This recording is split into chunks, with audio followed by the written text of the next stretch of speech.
এখানে পাবদা মাছ লবণ হলুদ দিয়ে মাখিয়ে নিচ্ছি। এখন এগুলো সব ভেজে নেব।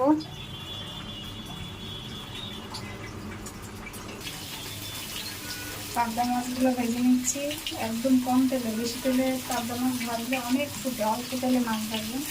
তাহলে প্রিয় আসসালামু আলাইকুম, কেমন আছেন আপনারা সবাই? আলহামদুলিল্লাহ আমি ভালো আছি।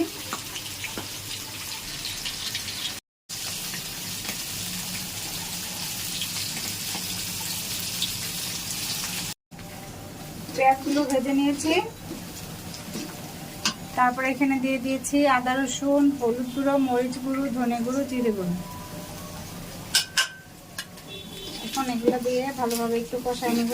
আমি এইখানে আদা রসুন বাটা একদম কম দিয়েছি, জিরা গুঁড়া কম দিয়েছি। মাছ তরকারিতে আদা রসুন এবং জিরা কম দিলেই ভালো লাগে, আর একেবারে না দিলে তো আরও ভালো, কিন্তু ঢাকা শহরের মাছ তো একটু দিতে হয় আর কি। পানি দিয়ে দিলাম।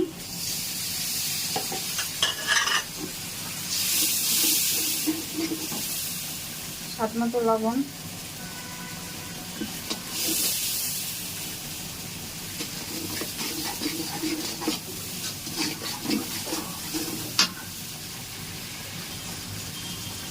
মশলা কষানো হয়ে গেছে, টমেটোগুলো দিয়ে দিলাম। টমেটো কিছুক্ষণ কষিয়ে নেব।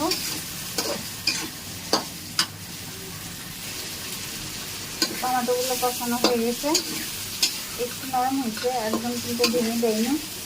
তারপর এখানে দিয়ে দিলাম গরম পানি। ঝোল একটু বেশি দিব, কারণ পাবদা মাছের ঝোল রান্না করবো তো, এই জন্য একটু ঝোলটা বেশি দিলাম।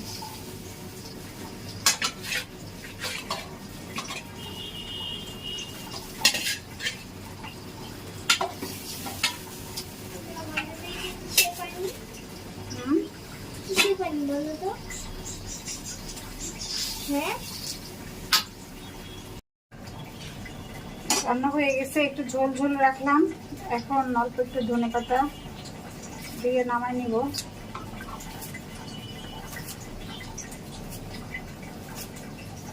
পাবদা মাছের তেল ঝোল কেমন হয়েছে বলুন তো? এটা পাবদা মাছের এই ঝোল তরকারিটা আমার খেতে খুব ভালো লাগে টমেটো দিয়ে। আর এখানে যদি একটু কাঁচা আম থাকতো না, খেতে ভালো লাগতো। আজকে কাঁচা আম ঘরে নেই, অল্প একটু কাঁচা আম দিয়ে দিলে হালকা হালকা টক থাকতো, আরও বেশি টেস্ট লাগতো, খেতে খুব ভালো লাগে।